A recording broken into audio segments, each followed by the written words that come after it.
Welcome to the deep dive. Today we're tackling something pretty unexpected in global affairs. Yeah, it definitely feels like it came out of nowhere for many people. Exactly. It's this long-running border issue in Southeast Asia between Thailand and Cambodia, but it's suddenly, well, blown up. And drawn in some very surprising figures, including a former U.S. president trying to step in. Right. So our mission here is really to help you get your head around what's happening, the escalation, the diplomacy, the whole picture. We're focusing on this flare-up, the push for a ceasefire involving Donald Trump, and also Malaysia's efforts, too. We've been digging into a Sky News Australia report, a YouTube transcript actually, that gives some really immediate insights. Yeah, it provides a good snapshot of the conflicts movement and the diplomatic scrambling. So expect the details on the fighting, the human side of it all, which is pretty tough, and this complex diplomatic dance. Let's start with the crisis itself.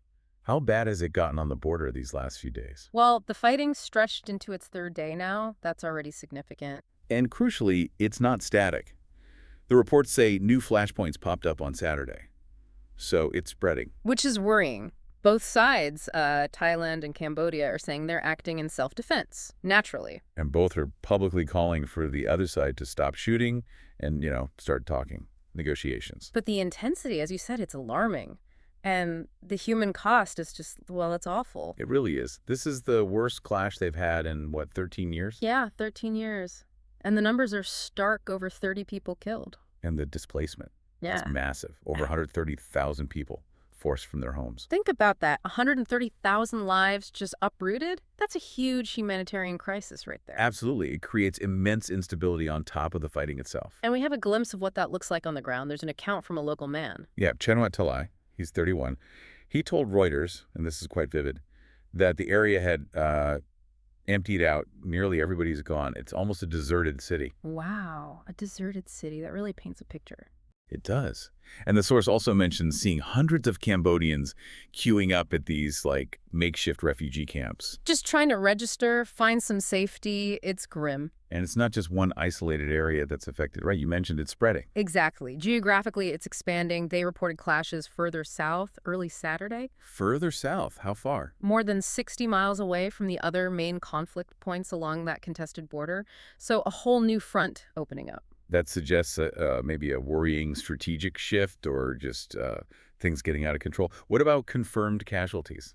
The numbers are still coming in, of course, in very slightly, but Cambodian officials reported at least 5 soldiers and 8 civilians killed. Okay, and on the Thai side? Thailand reported at least 13 civilians were among the 20 people killed there. 13 civilians on the Thai side, 8 on the Cambodian. It just shows how much ordinary people are caught in this. Absolutely devastating. So that's the immediate crisis. But how did we get here? What sparked this particular round of fighting? Well, the immediate spark seems to have been an incident back in May. May. What happened then? A Cambodian soldier was killed during what was initially reported as just a brief skirmish, a small clash. But obviously, it didn't end there. No. And while it was one incident, you have to remember this is a border region with a long history of disputes, overlapping claims, unclear maps from colonial times. It's sensitive ground. So that skirmish basically lit a fuse under all those old tensions. Pretty much. Troops on both sides were reinforced pretty quickly after that May incident. And that signals how fast things can escalate when those underlying issues aren't resolved, right? Exactly. It went from a skirmish to a full-blown diplomatic crisis. And you mentioned it's even shaking things up internally in Thailand. Yeah, the report suggests it's put Thailand's quite fragile coalition government under serious strain. Almost to the brink of collapse, apparently. Why would a border conflict have such a big impact on domestic politics there? Well, these kinds of external crises force tough decisions, don't they? Yeah. On military action, spending, diplomacy. Right. And in a coalition, those decisions can easily cause fractures. Different parties might have different ideas on how to handle it. Precisely. It exposes those internal political fault lines, tests the leadership, and can really undermine public confidence if it's not handled carefully. Okay, so a really tense situation. But then the story takes this very unexpected turn. Donald Trump gets involved. Yeah, that was the development that caught many people by surprise. The former U.S. president trying to broker a ceasefire. How did that actually happen? What did he do? He announced it himself on his platform, Truth Social. Okay, what did he say? He posted, and this is a direct quote, "I just had a very good call with the Prime Prime Minister of Cambodia, and informed him of my discussions with Thailand and its acting Prime Minister. So he spoke directly to leaders in both countries. Seems so, he continued. Both parties are looking for an immediate ceasefire and peace. That's pretty direct involvement for a former president. Was it just about stopping the fighting, or were there strings attached? Ah, well, that's where it gets interesting. He tied it directly to U.S. interests, specifically trade. How so? He added in the post, they're also looking to get back to the trading table with the United States, which we think is inappropriate to do until such time as the fighting stops. So basically, peace first, then we can talk trade deals. That's quite a lever to pull. It is, using potential economic benefits as a clear condition for de-escalation. And did he claim it worked? What was the outcome, according to his post? He claims success, yeah. He wrote, apparently in all caps in the original post, they've agreed to immediately meet and quickly work out a ceasefire and ultimately peace. Wow. That's quite definitive. Did he say anything else? He ended on a more conciliatory note, saying it was an honor to deal with both countries, mentioning their long and storied history and culture. And expressing hope for the future. Yes, hoping they will hopefully get along for many years to come, and adding, when all is done and peace is at hand, I look forward to concluding our trading agreements with both. It's certainly an unconventional approach to diplomacy, isn't it? Definitely unconventional.